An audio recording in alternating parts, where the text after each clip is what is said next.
નમસ્કાર વિદ્યાર્થી મિત્રો, લિબર્ટી સ્કૂલના ઓનલાઈન ક્લાસમાં આપનું સ્વાગત છે. વિદ્યાર્થી મિત્રો, આજે ધોરણ 9 અને આપણે આજ નવું ચેપ્ટર જે ધોરણ 9 નું નવું ચેપ્ટર સમાંતર બાજુ ચતુષ્કોણ અને તેમના ક્ષેત્ર એના વિશે આપણે સમજ મેળવવાના છે. એના અંદર કે અભ્યાસક્રમમાં ચાલુ વર્ષ માટે રદ કરેલ પ્રકરણ અને મુદ્દા આ ચેપ્ટરમાં આપણે શું કાઢ્યો છે અને કયા મુદ્દાઓ કાઢી દીધા છે એની પહેલા તો શરૂઆતમાં ચર્ચા કરી લો કે જેથી તમને ખ્યાલ રહી શકે વિદ્યાર્થી મિત્રો કે આપણે આટલા પોઈન્ટ નીકળ્યા છે અને આટલા પોઈન્ટ એટલે કે મુદ્દાઓ જે રહ્યા છે. પહેલાની વાત કરીએ આ ચેપ્ટરની ઉદાહરણ 1 થી 4 ઉદાહરણો 1 થી 4 નીકાળી દીધા જે સાબિતી વાળા હતા. એટલે ઇન શોર્ટ તમે યાદ રાખો કે સાબિતી વાળા તમામ વસ્તુઓ નીકાળી દીધી છે એમને. તો આપણને ખ્યાલ આવ્યો કે ઉદાહરણ 1 થી 4 કાઢી દીધા.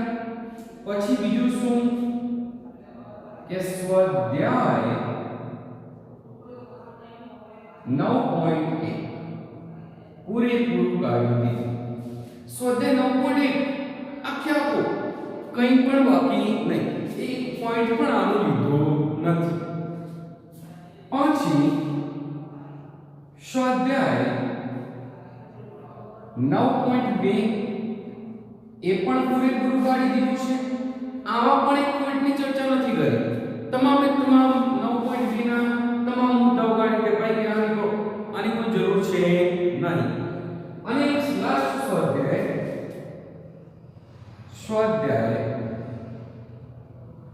9.3 એ પણ પૂરેપૂરું કાઢી દીધું છે. કેમ કે એમાં પણ ત્રણે ત્રણમાં સ્વાધ્યાયના અંદર ખાલી ને ખાલી સાબિતી વાળા દાખલાઓ હતા કે ભાઈ ડિલીટ કરી દો, આ 30% અંદર આખું ચેપ્ટર કાઢી દો. એટલે કે આ બધા મુદ્દાઓ ઉડાડી ગયા. આ બધા મુદ્દાની કોઈ ચર્ચા કરવાની નથી. સ્વાધ્યાય પહેલું તો ઉદાહરણ 1 થી 4 કાઢી દીધું.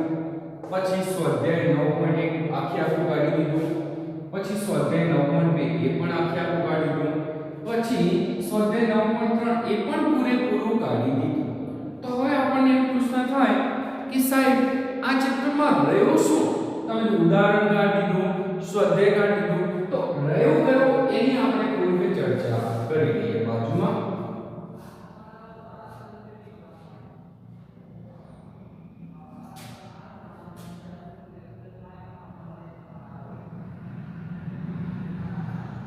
અભ્યાસક્રમમાં રાખે પ્રકરણના મુદ્દા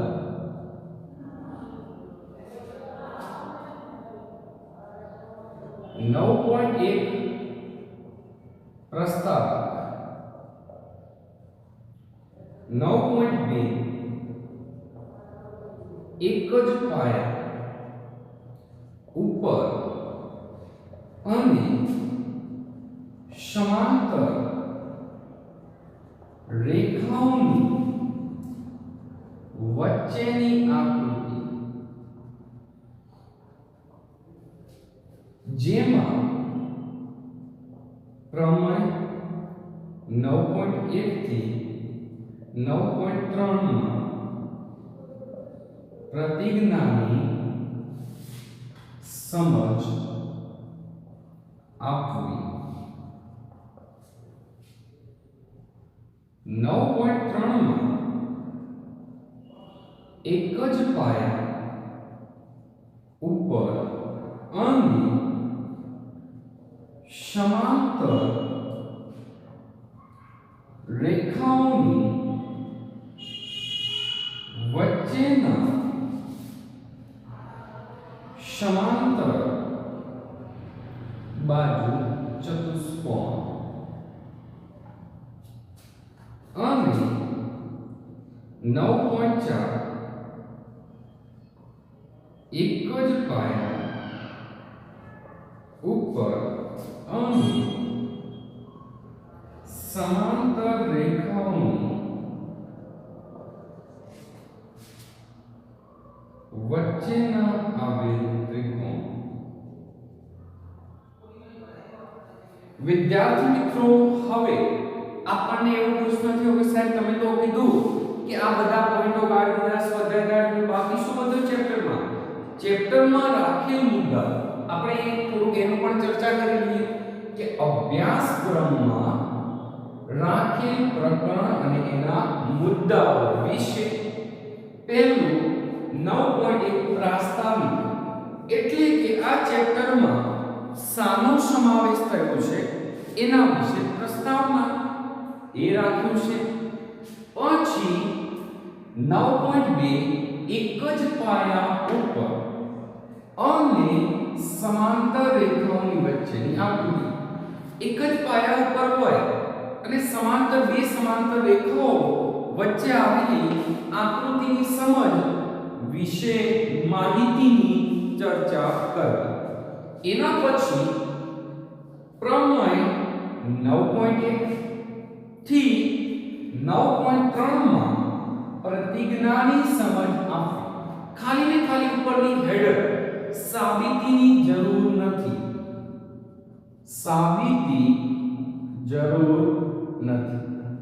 એટલે કે આ ચેપ્ટરમાં કોઈ જ પ્રમેય કરવાનું નથી, રાઈટ? એટલે કે આ ચેપ્ટરનું પ્રમેય નથી. આપણે એક જ પ્રમેય જે આગળના ચેપ્ટરમાં ભણી એ મોસ્ટ આઈએમપી પ્રમેય એ તમે લોકો તૈયાર તો કરશો જ. હવે પછી 9.3 એક જ પાયા ઉપર અને સમાંતર રેખાઓની વચ્ચેના સમાંતર બાજુ ચતુષ્કોણ. એક જ પાયા ઉપર અને બે સમાંતર રેખાઓની વચ્ચેના સમાંતર બાજુ ચતુષ્કોણ વિશેની સમજ આપવાની છે. ખાલી ને ખાલી માહિતી, બાકી કોઈ દાખલાઓ નહીં, કોઈ ઉદાહરણ નહીં. આ ચેપ્ટર પણ આગળના ચેપ્ટર જે નીકળવાનું છે ખાલી જોયા વગર, એટલે આ બધી માહિતીઓ સમજવાની છે. એના પછી 9.4 એક જ પાયા ઉપર અને સમાંતર રેખાઓની વચ્ચેના આવેલ ત્રિકોણ. હવે બીજો એમાં ઉપરનામાં આપણે એવું કીધું કે સમાંતર બાજુ ચતુષ્કોણ દોરવાનું, ને આમાં એક જ પાયા પર સમાંતર બાજુ ચતુષ્કોણ અને ત્રિકોણ વિશે આપણે સમજ મેળવવી. તો વિદ્યાર્થી મિત્રો, તમને એક બાબતનો ખ્યાલ આવી ગયો કે આપણું આ ચેપ્ટર મોસ્ટ ઓફ ડિલેટ થઈ ગયું છે.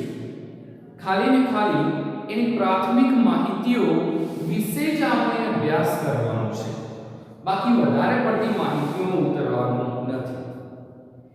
વિદ્યાર્થી મિત્રો, બીજી વાત કરીએ કે આ અભ્યાસક્રમમાં એટલે કે પ્રકરણોના અંદર શું રાખ્યું છે કે પ્રસ્તાવિક, એક જ પાયા ઉપર સમાંતર રેખાઓની વચ્ચે આકૃતિઓ, પ્રમેય, સાબિતી બધી નીકળી ગઈ છે.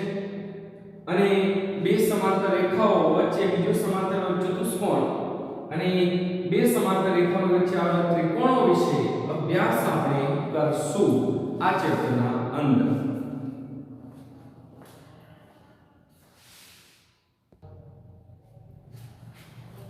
વિદ્યાર્થી મિત્રો, આપણે સમાંતર બાજુ ચતુષ્કોણના ત્રિકોણના ક્ષેત્રફળ વિશે થોડીક માહિતી મેળવી લઈએ. પહેલું તો સમાંતર બાજુ ચતુષ્કોણ અને ત્રિકોણના ક્ષેત્રફળ. સમાંતર બાજુ ચતુષ્કોણ કોને કહેવાય? તમને એક પ્રાથમિક માહિતી આગળ જે ચેપ્ટરમાં ભણ્યા એનું થોડુંક રિવાઇઝ કરાવી દો, એટલે તમારા મગજમાં યાદ રહે કે આમાં શું હોય, કેવું સમાંતર બાજુ ચતુષ્કોણ હોય, એમાં સમતલ કેવો હોય, એના વિશે થોડીક માહિતી લઈએ. સૌપ્રથમ એક સરસ મજાનું સમાંતર બાજુ ચતુષ્કોણ દોરી દઈએ. એનું નામ આપી દઈએ. સમાંતર બાજુ ચતુષ્કોણમાં શું હતું કે પાસેની એટલે કે સામસામેની બાજુઓ સમાન હોય. આ બાજુ તો આપણે લખી શકાય સમાંતર બાજુ ચતુષ્કોણમાં સામસામેની બાજુઓ સમાન હોય તો કઈ બાજુઓ સમાન AB અને CD તો આપણે લખી દઈએ AB બરાબર CD BC અને AD સમાન BC બરાબર AD બીજું શું કે સમાંતર બાજુ ચતુષ્કોણમાં સામસામેના ખૂણાઓ સમાન હોય એટલે આપણે કહી શકાય A ને સંગત C ખૂણો સમાન B ને સંગત D તો આપણે કહી દઈએ કે સમાંતર બાજુ ચતુષ્કોણમાં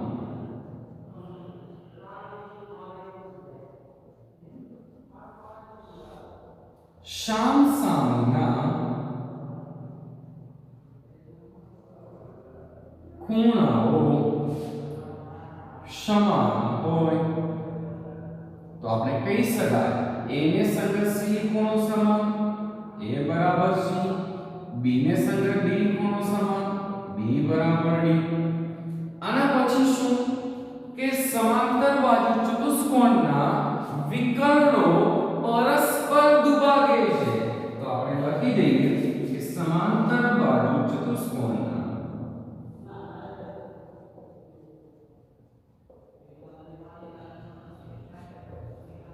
વિકર્ણો પરસ્પર દુભાગે છે આ વિદ્યાર્થી મિત્રો માહિતી આપણે આગળના લેક્ચર એટલે કે આગળના ચેપ્ટરમાં શીખ્યા હતા હવે આજે એક નવો પ્રશ્ન આપણા સામે કે ક્ષેત્રફળ સમજવા પહેલા આપણે સમતલીય પ્રદેશ સમજવું પડે તમને સમતલીય પ્રદેશ વિશે માહિતી હોવી જોઈએ સૌપ્રથમ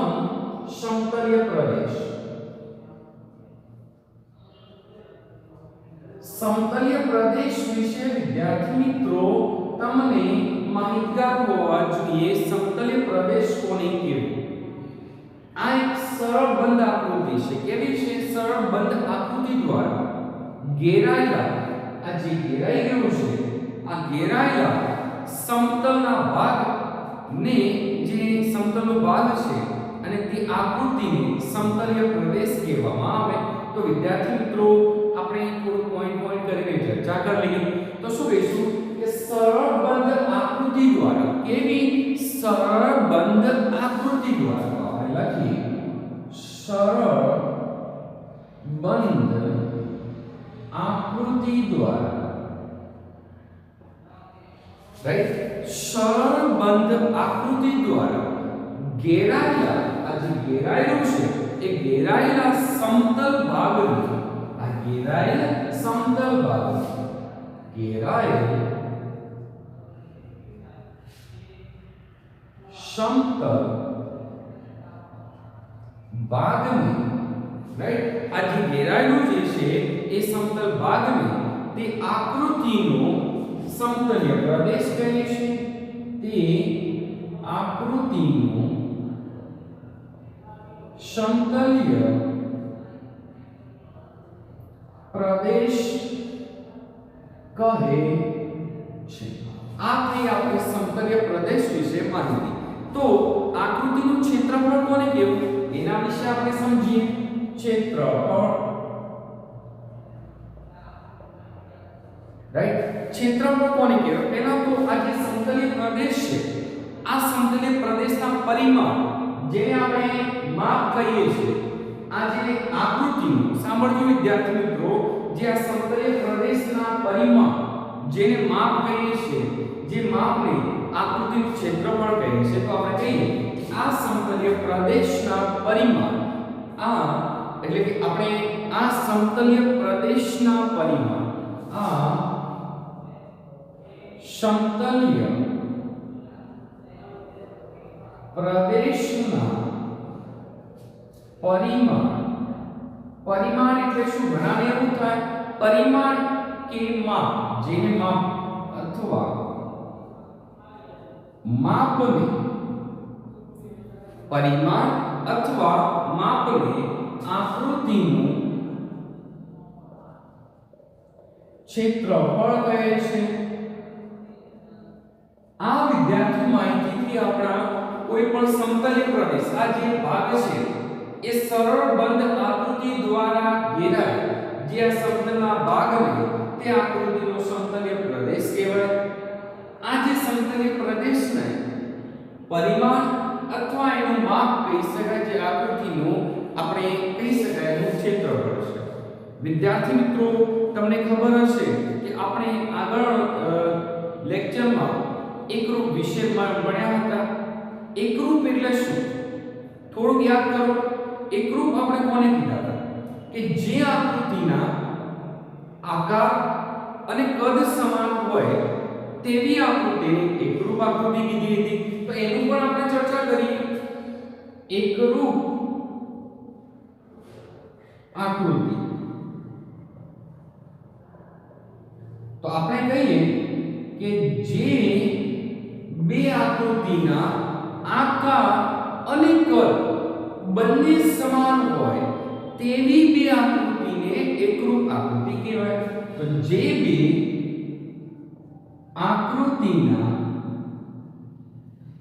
બે આકૃતિના આકાર અને કદ બંને સમાન હોય તેવી બે આકૃતિને એકરૂપ આકૃતિ કહે છે. એકરૂપ આકૃતિ કોને કહેવી? કે જે બે આકૃતિના આકાર અને કદ બંને સમાન હોય તેવી બે આકૃતિને એકરૂપ આકૃતિ કહેવાય. માનો કે વિદ્યાર્થી મિત્રો આપણે આકૃતિ દોરીએ એટલે આપણને વધારે ખ્યાલ આવે કે આ કેવી બે આકૃતિની એકરૂપ કેવી. માનો કે આપણે લઈ લઈએ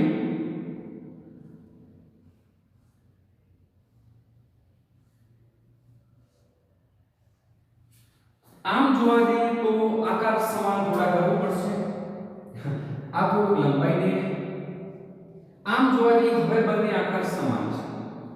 આ પણ 5 5 5 5 5 5 5 આકાર સમાન અને કદ પણ કેવું સમાન. તો આ બંને આકૃતિને કેવી કહેવાય? એકરૂપ આકૃતિ કહી શકાય. તો આપણે કહી શકીએ આપેલ બે આકૃતિઓ એકરૂપ આકૃતિઓ છે.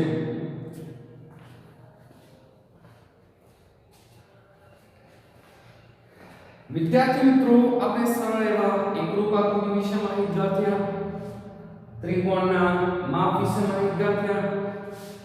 અને વિદ્યાર્થી મિત્રો આપણે આ ચર્ચા કરી આ બેઝિક માહિતીની આવતીકાલ આપણે આગળ પોઈન્ટ પર ચર્ચા કરીશું. આ લેક્ચર આપણે અહીંયા પૂરું કરીશું. આવતા લેક્ચરમાં ફરી મળીશું. Thank you.